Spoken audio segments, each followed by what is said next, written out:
All right, well, welcome everyone to the information session on the Academy on the First College Year. My name is Steph Foote, and I am a Vice President for Teaching, Learning, and Evidence-Based Practices at the Gardner Institute. I'm so excited to welcome you today to the session, and I'm joined today by a number of other Gardner Institute colleagues. I'm going to let them introduce themselves. I'm going to turn to my good colleague, Katie Locke. Katie, would you like to introduce yourself? Thanks, Steph. I think I did already. Yep. I'm But just Katie in Locke, case, Director of Marketing and Communications. Thanks, Steph. you're welcome. You know, those folks listening to the recording maybe didn't have the benefit. Yep. Moving down the line, I see my good colleague, Dr. Cindy Kane next. Cindy, would you like to introduce yourself? Hi, everyone. My name is Cindy Kane. I serve as Associate Vice President with the Gardner Institute, and I'm happy to be a part of the facilitator team for the Academy this spring. Excellent. And next on my screen is Brittany. Brittany is monitoring the participants coming in and out, so taking care of the waiting room, and will be helping us with questions and taking care of the recording as well. And Ethan, would you like to introduce yourself? Hey everyone, my name's Ethan Williams. I am the spring graduate intern for the Gardner Institute, so I'm happy to be here. Yep. Thank you so much for joining us. We appreciate this. So I would like to share before we get started, if you have any questions or anything at the top of your mind related to this academy, please put it in the chat and I'll be happy to address any questions, comments, concerns, anything as we go through the presentation. Whatever is at the top of your mind, at the forefront of your mind related to this is probably more important than anything I plan to say. So feel free to ask those questions and I'll be happy to address them as we move along. So for those who are unfamiliar with the Gardner Institute, we are a 26-year-old plus nonprofit organization geographically located in Western North Carolina. I think we have one person on our team right now that might be in. No, we have no one in Western North Carolina. That's not your house, Katie. I almost forgot. We have nobody in Western North Carolina, but others on our staff are in North Carolina. We do have a distributed staff, but our geographic home is in Western North Carolina. Um, you could read a little bit more about our mission on this slide. And again, you'll have a copy of these slides and also the recording. But what I want to emphasize here is that we support institutions of all types, 2-year, 4-year, public, private, all different types of institutions in the work that they do to support student success. And we want to make sure that every student not only has access to higher education, but also the support they need to earn a credential. So that's really ultimately what we're trying to do here is support institutions in that mission for student success. And as you'll hear at the end of the session, we'll highlight just a couple of other things that we do. So it's not just about this academy. We have lots of other processes and services and forms of engagement. So you'll have a chance to hear a little bit more about that at the very end. This is our team of facilitators. We have 2 more facilitators who are not with us today because they are busy on the road and doing other work-related things. Dr. Sarah Stein-Koch and Dr. Felita Williams. Dr. Williams is in Portland right now. She just sent her regards. She said that to me via email, so I'm passing it along to you all. So on this slide, if you can see your screen in front of you, I have some interesting, I think, historic artifacts related to the first year. So in a few minutes, we'll talk about the very practical focus of the Academy of the First College Year, what you'll do, what the deliverable is, who should be involved. But I first want to start off by building this foundation and understanding the opportunity that's associated with this engagement. On the left-hand side of the screen is a copy of a preface that appeared in the foundational book called The Freshman Year Experience that was published in 1989. The book was written by Upcraft et al. The et al. Includes one of our co-founders, John Gardner, and his partner, Betsy Barefoot. And what I want to draw your attention to here is one of the sentences in the preface. It's actually the last sentence. It says, because retention research tell us that the first year of college is crucial to college success, we need to know more about who freshmen are and why they stay or leave. And even though this book was written in 1989 and it's 2026, we are still grappling with this today. A lot of the institutions that we work with at the Gardner Institute and that I've worked with personally are still grappling with this idea of understanding better who their students are, their first year students, and how they identify, and understanding why it is that they choose to stay at the institution or leave. And that's one of the things that we encourage you all to consider and to gather evidence around to better understand, number one, who the students are and what it is about your institution or their experience in the first year that's causing them to stay or to leave. So that's something that we tackle in the academy. The next thing is a little bit older. It's on the right-hand side of the screen. It's actually an introductory page from a publication that was published in 1928. And I first read this a long time ago when I was working on my dissertation, and I was really moved by this. It's a publication that came out of the University of California system, and it's one of the first publications that documents some of the outcomes of orientation courses for first year college students. Orientation courses were the precursors to first year seminars or first year experience courses. And some of us don't know that these courses have existed for so long. So even before 1928, in the late 1800s, we had first year seminar courses. We had examples of advising too and orientation as well, but we had first year seminar courses. And by the early 1900s, there were examples of these courses that were credit bearing and letter graded. So the things that we do to support first year student success have a rich and long history in American higher education. It's not something that we dreamt about overnight, but they've also ebbed and flowed. So as we look at, and I'm going to spare you all the lesson on American higher education history, although I bet Cindy or Ethan could jump in and give that to us. But we won't go there now. But we will say there have been different periods in the history of our colleges and universities where we've had higher touch or we've had more opportunities to expand belonging and engagement. And I think that it's important for anyone who's interested in helping to support students to understand some of this foundational research and of course the contemporary examples of how we're supporting first year students and first year student success. So to understand the foundation and the evolution and the current iteration. There's a lot to be learned by looking at the history.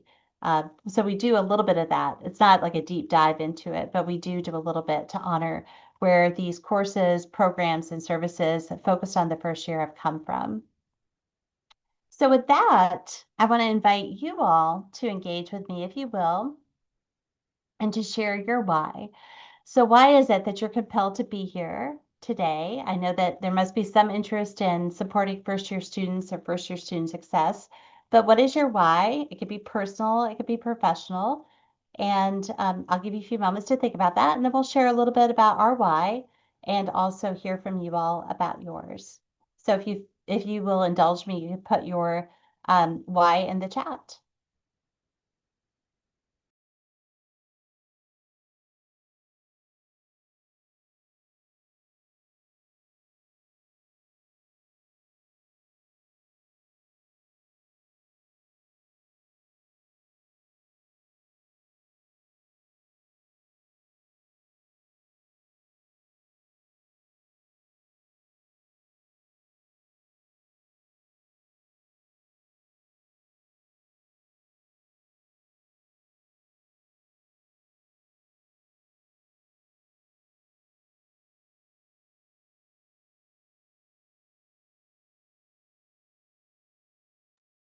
And I should also mention, since we're such a small group, that if you're interested in speaking your why, just let us know. You can send a message through the chat or raise a virtual hand, and we'll be happy to call on you and let you speak.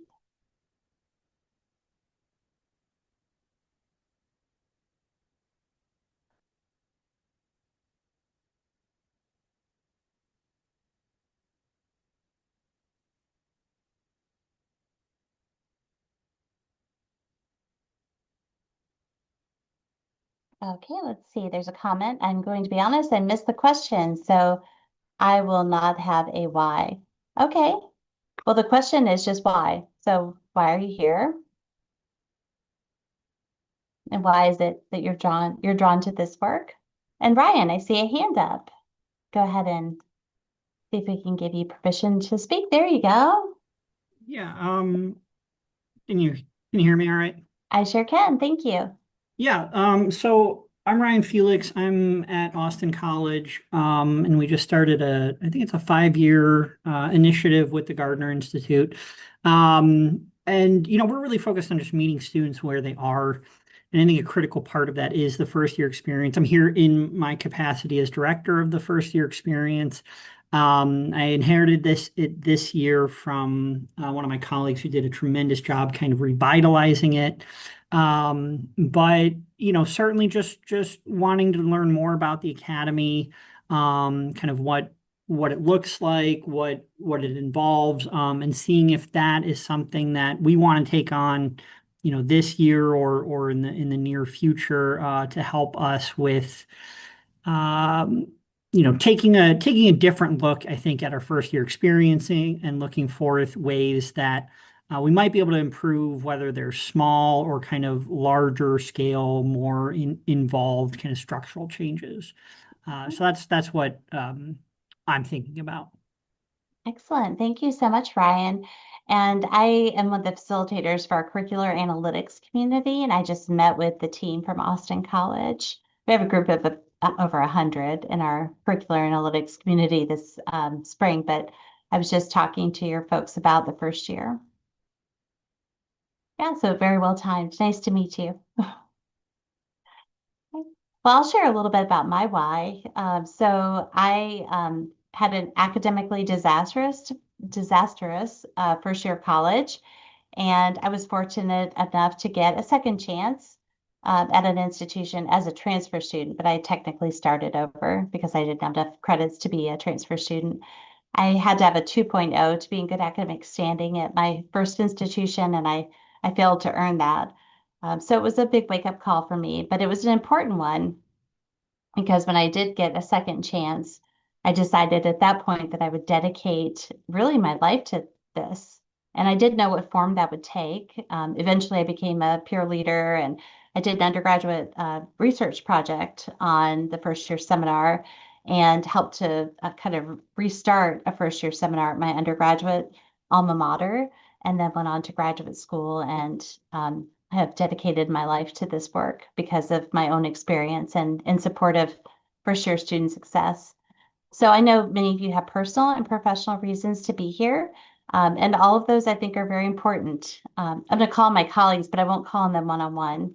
But if anyone would like to share their personal why, we'd be welcome to hear that. So anyone on the team want to share their why?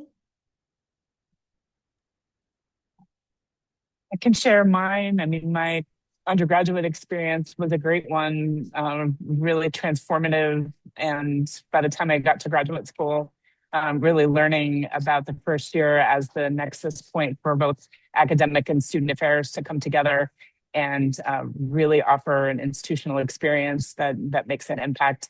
So my why is about opportunity, and I feel like institutions can capitalize on opportunity even more. Thank you so much, Cindy. I appreciate that.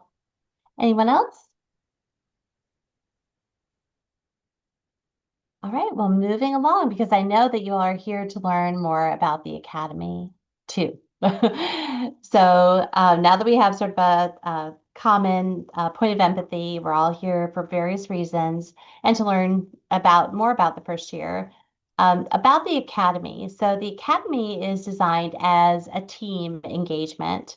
So you would get together with some of your colleagues, 3 to 5 is sort of the recommendation, although we can accommodate a little bit more than 5, as we'll talk about in just a few minutes. But the institutional teams will go through this process with us of engaging with research and some of the practice-based literature, as I mentioned a few minutes ago, for those who are with us, that you will hear about the history, but also look at some contemporary examples of what these interventions look like now for first year students. So thinking about, as Cindy said, this nexus between, student affairs and academic affairs. So looking at, both the social aspects of the first year, but also the curricular aspects as well are very important. All of which will help you to identify an area that you would want to focus on and to create a plan to plan, which I'll talk about in just a few minutes. That's the deliverable for this particular academy. So about that deliverable, throughout the academy, you would work toward the plan to plan. So in each of our modules, we have some reflective questions and some evidence that we'll invite you to gather so that you can better understand what the experience looks like for first year students at your institution. And at the end of that, you will have this plan to plan, which is an initial plan that will lead you to hopefully a formal plan to study something or to revise something related to your first year. So for some of our institutions, they have come to us with the desire to redesign a first year seminar or advising or to create a first year experience at their institution. Some of those are very big projects, but they took the initial first step in this academy. So better understanding, who their students are, what sort of experience they're having, and thinking about what they might design for further first year student success is kind of where they've all begun. So we have some outcomes. Those are on the left-hand side of the screen. So as I mentioned, we have some foundational information, some of the theories and practices looking at both the curricular and the co-curricular that we will dig into. You'll work on developing that initial plan. So you'll identify some areas where you would want to focus. So for example, if you're having some challenges with first year student retention, for example, or if you are thinking about student belonging in the first year, those may be kind of problems of practice that emerge that would become a focus. And then you'll think about where you need some institutional capacity. We have a module built into the academy where we talk about that, like how to get others involved and engaged in this work. And then you will craft your plan and share some of that with us. The facilitators that I shared at the beginning of the session on the slide, the four of us serve as advisors to you as you're working through this process. So we'll give you informal and formal, if you request, feedback on the work that you're doing with us. And that's a really unique aspect of this particular academy. So I think that that's something to consider as well, that you have somebody available to you who'll be able to give you feedback and also connect you to resources and to people who are doing this work. So let me talk a little bit about the team because I've referenced your institutional team. As I said before, 3 to 5 members is our recommendation because that's a little bit easier to manage. Because in addition to coming to our synchronous meetings to the extent that you can, you also want to try to meet with these folks outside of those meetings too, to work on the plan to plan, but also, to begin to kind of work through some of the content in the various modules as well. So 3 to 5 is the recommendation, but you can have more than that if you want to. So for some of our institutions, this has been sort of a launch point for them to build a steering committee for the first year. So they've sent a few more individuals. For others, it's been an opportunity to bring together both academic and co-curricular staff and faculty. So this could be that opportunity if you're seeking it as well. So in terms of the type of individuals that you want to include, you might consider, I always say we want everyone who cares about the first year. So that's one characteristic. We want anyone who cares about the first year of college. And then from there, the different roles that we're looking for. You might consider faculty who are teaching gateway courses or introductory courses, as well as first year seminars or first year experience courses if you have those, faculty teaching and learning communities, first year program leaders and staff, institutional research staff. I think those are very important members of your team to consider. When I was beginning a long time ago as a first year experience director, the partnership that I formed with the institutional research officer at my institution at the time was incredibly powerful. He gave me access to data that I didn't have access to and also helped me form assessments that were important and useful. And he and I have a friendship all these many years later. So I think those folks can be very helpful in this work. Chief academic officers, students as well. If you have students that serve as orientation leaders, peer leaders, supplemental instruction leaders, any upper level student who has access to other students can be very helpful in this work as well. Student success leaders, and then deans and department chairs. But there are many other roles that might be considered as well. So if you have questions, you can also reach out to us and we'll be happy to talk with you about whether or not individuals might be a good fit for your team. I don't have librarians on there, but I have had many teams that have had librarians as well, and they can be wonderful advocates and partners in this work.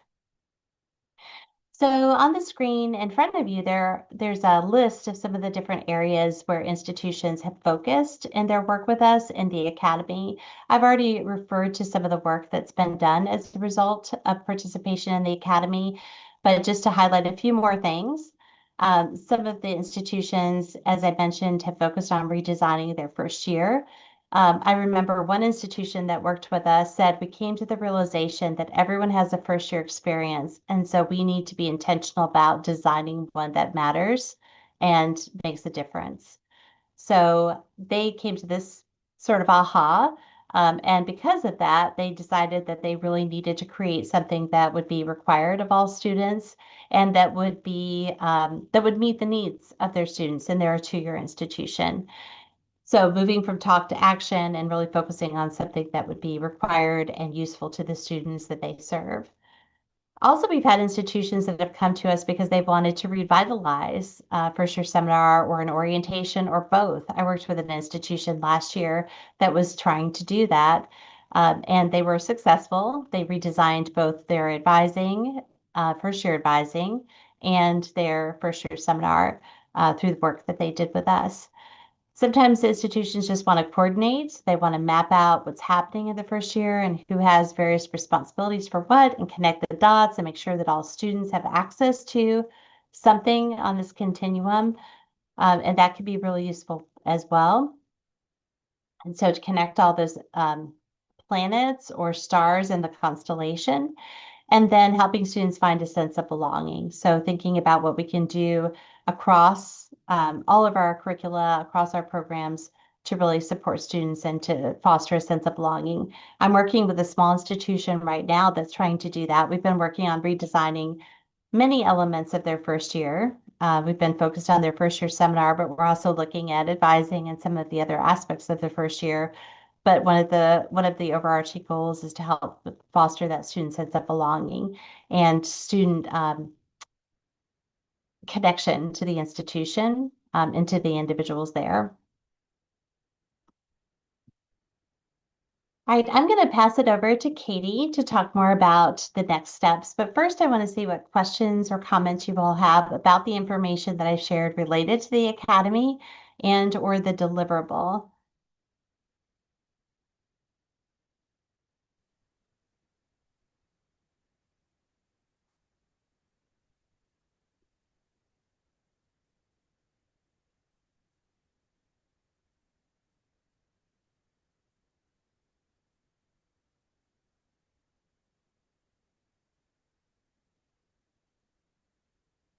I don't hear or see any yet, but you all may be thinking about that. So while you're thinking, I'm going to go ahead and turn it over to Katie to share the information on this slide. Katie? Thanks a lot, Steph. Excuse me.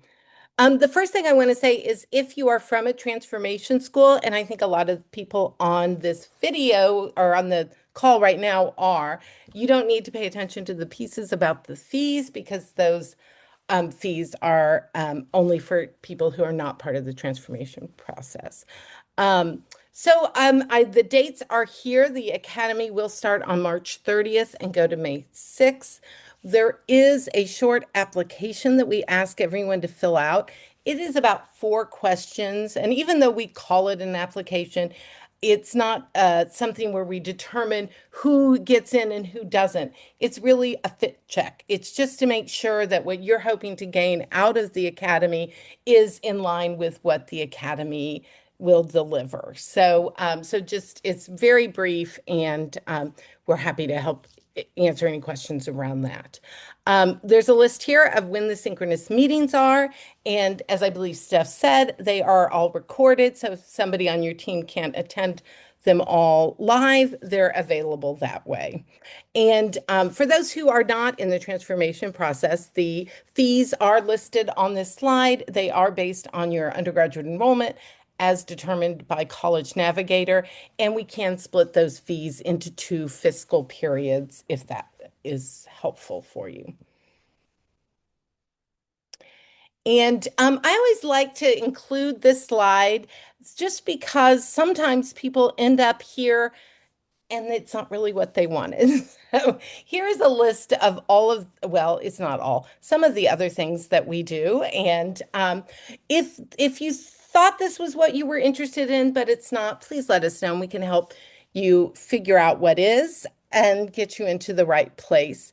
Um, you can email me at info@gardnerinstitute.org. And I can answer your questions. If I can't, I can get you in touch with the person who can. So we really hope that you'll be joining us in the First Year Academy, and we look forward to talking to you more. Thank you so much, Katie. And now we have an opportunity for discussion. If there is any questions, we'd be happy to answer those as well. We're going to go ahead and stop the recording so that way we can have more personal conversation if you wish.